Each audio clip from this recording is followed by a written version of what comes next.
Saya sebenarnya bersara awal dalam masa umur dalam 40 tahun. I retired in 2018, but they give me a contract for another 6 years. So I actually retired in 2024.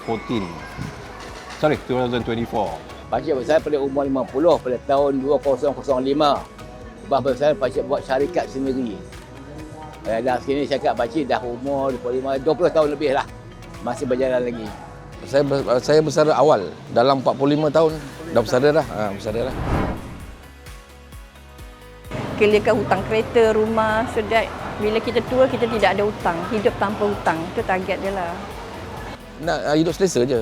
Rumah nak besar, kereta nak agak okey dan bebas hutang. Bebas hutang. Kita tak nak hutang kita ditanggung oleh generasi kita pula. Tapi KWSP ni duit dia yang saya bawa keluar juga tu saya invest macam buat rumah. And then rumah tu kita boleh sewakan. So itu pulangan juga.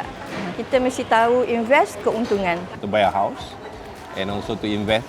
Untuk beli harta tanah.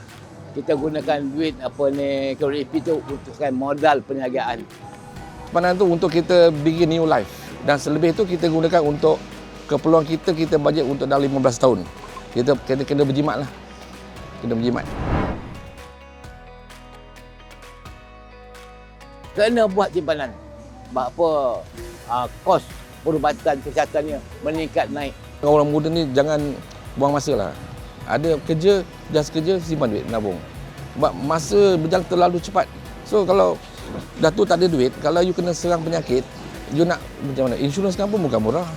KWSP of course is a good agency where you can save and for your future use, you know, to buy a house or to use the money for investment. Nasihat saya untuk generasi muda mesti hidup berjimat.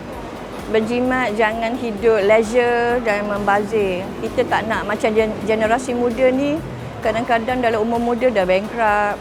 Jika terlalu leisure dengan duit, tak jaga, tak ada saving. Saving sangat penting.